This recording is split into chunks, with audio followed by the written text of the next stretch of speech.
ठाणे महापालिका आयुक्त सौरभ राव यांनी 22 मे रोजी घोडबंदर रस्त्याची पाहणी करून उर्वरित कामे 30 मे पर्यंत युद्धपातळीवर पूर्ण करण्याचे निर्देश दिले.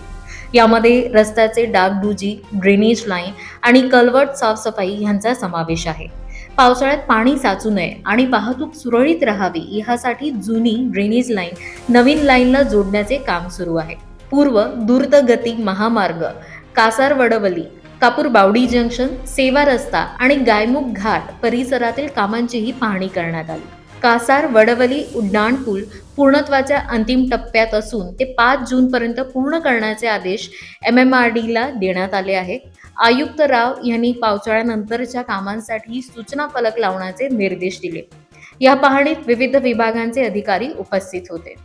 आता पावसाळ्याचा आगमन होणार आहे आणि त्याच्या अनुषंगाने घोडबंदर रोड जे ठाणे महानगरपालिका क्षेत्रामध्ये सर्वात महत्त्वपूर्ण रस्ता आहे, इथे पावसाळ्याच्या दरम्यान नागरिकांना अडचण नाही आली पाहिजे, वाहतूक कोंडी नाही झाली पाहिजे, वाहतूक सुरळीत असला पाहिजे, सुरक्षित असला पाहिजे, याच्या अनुषंगाने आपण सतत पाहणी करत आहोत. मागचे महिने हे आपला व्हिजिट इथे झाला होता आणि आजही MMRDA, metro, PWD, traffic police, Thane महानगरपालिकाची सर्व यंत्रणा याच्याबरोबर आपण एक इंच जागेची पाहणी केली आहे.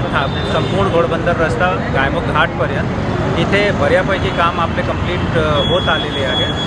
साधारणतः 31 मेपर्यंतची आपण डेडलाईन आपण गृहीत धरला आहे, ज्यामध्ये जे शिल्लक राहिलेले कामे आहेत, साधारणतः 2-4% काम वेगवेगळे लोकेशनवर शिल्लक राहिले आहे, तो करून घेण्याचे आपला नियोजन आहे.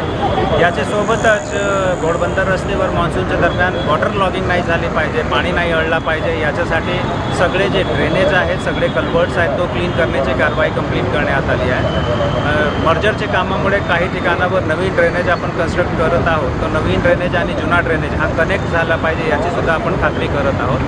बरोबरच त्याचे आपण आता कासार वडवलीचा जे फ्लायओव्हर आहे त्याचा काम कुठल्याही परिस्थितीत 5 जूनपर्यंत कंप्लीट होईल याची सुद्धा सूचना आणि निर्देश MMRDAला देण्यात आलेला आहे.